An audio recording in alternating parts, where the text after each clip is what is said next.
Del Santo Evangelio según San Mateo. En aquel tiempo, habiéndose enterado los fariseos de que Jesús había dejado callados a los saduceos, se acercaron a él.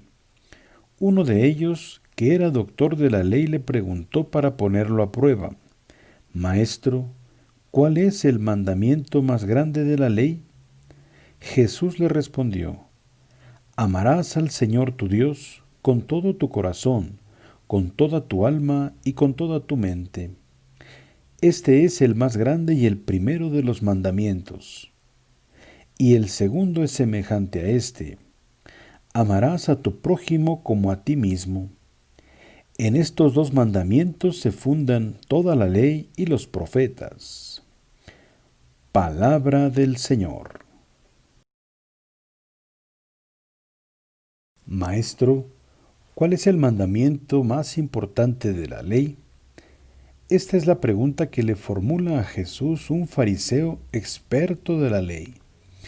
Se trata de una pregunta seria, motivada por la necesidad de sintetizar los numerosos preceptos presentes en la Escritura para captar lo esencial de la voluntad de Dios revelada en la Torá y en los profetas.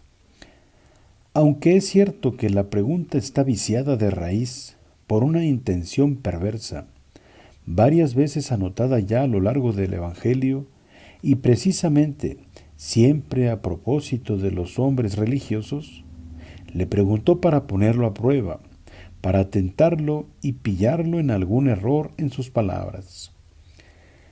Jesús, aunque se da cuenta de la doblez de su interlocutor, no le paga con la misma moneda, sino que se dirige a él de manera franca y leal. Esta es la gran libertad de Jesús, el amor con que busca derribar todas las barreras erigidas por los hombres, ofreciendo a todos con los que se encuentra, sin acepción de personas, la buena noticia del Evangelio.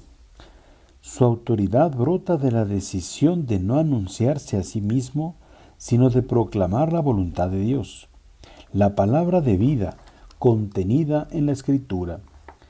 Y todo esto con una capacidad de síntesis que siempre nos maravilla. Aquí Jesús responde citando aquello que define como el mandamiento primero y más importante: amarás al Señor tu Dios con todo tu corazón, con toda tu alma y con toda tu mente. Como es bien sabido, se trata del Shema Israel. Escucha, Israel.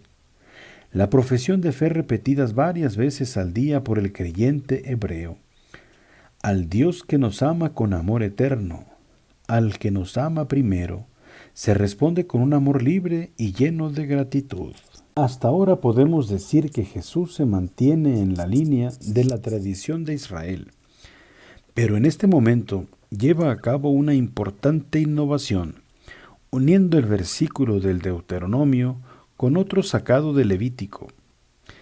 El segundo es semejante al primero: amarás al prójimo como a ti mismo. Remitiendo a la voluntad del legislador, Jesús proclama que el amor a Dios y el amor al prójimo, o sea, el vecino, o mejor, aquel del que cada uno decide hacerse vecino, como el propio Jesús enseña en la parábola del buen samaritano, se encuentran estrechamente relacionados entre sí. En efecto, si es verdad que cada ser humano es creado por Dios a su imagen, no es posible pretender amar a Dios y al mismo tiempo despreciar su imagen en la tierra.